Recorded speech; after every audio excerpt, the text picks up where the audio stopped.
अस्सलाम वालेकुम, welcome to knowledge in. मैं हूं अली बलोच। आज हम बात करने जा रहे हैं कि एज रिलेक्सेशन के बारे में कि सिंध गवर्नमेंट ने जब ये अभी जो भी जॉब्स अनाउंसमेंट होने जा रही है, खासतौर पे अभी जो SPSC में जो न्यू एडवर्टाइजमेंट आया है जिसकी जॉब्स की अनाउंसमेंट की गई है, उसमें जो भी बंदा अप्लाई कर रहा है उसे बताया जा रहा है कि आपका जो एज है वो एज ओवर है, आप इन जॉब के लिए अहल नहीं है और आप इन जॉब के लिए अप्लाई नहीं कर सकते हैं।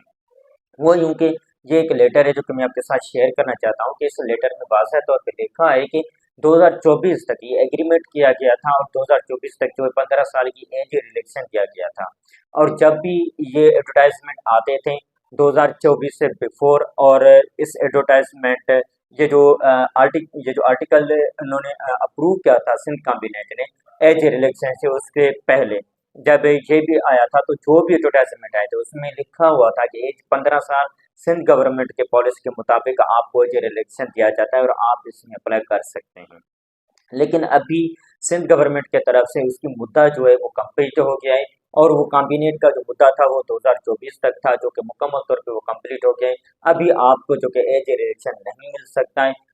अब जॉब्स की जो भी रिक्वायरमेंट होगा, मसलन जॉब्स 18 से लेकर 30 साल तक है, इसके बिटवीन में जो भी बंदे आएंगे इन एज में उनको वो अहल होंगे जॉब के लिए अप्लाई करने के लिए, अदरवाइज दूसरे जो भी होंगे वो अहल नहीं होंगे।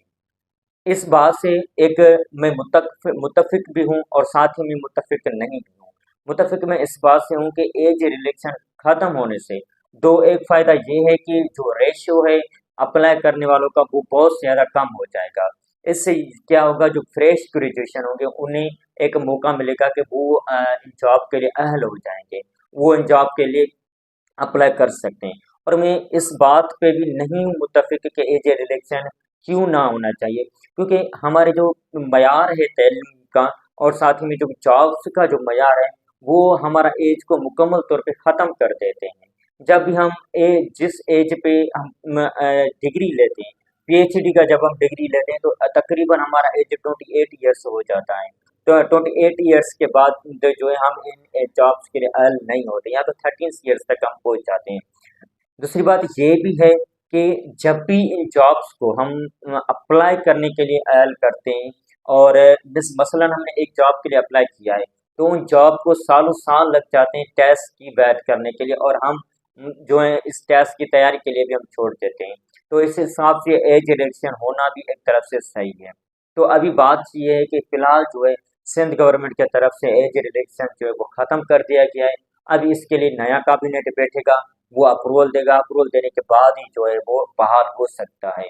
पर फिलहाल ऐसी कोई भी कैबिनेट ना बैठा है और ना ही ऐसी कोई बात हुई है। तो अगर आपका एज है तो आप इन जॉब्स में अप्लाई कर सकते हैं, अदरवाइज आप इन जॉब्स के लिए अप्लाई नहीं कर सकते।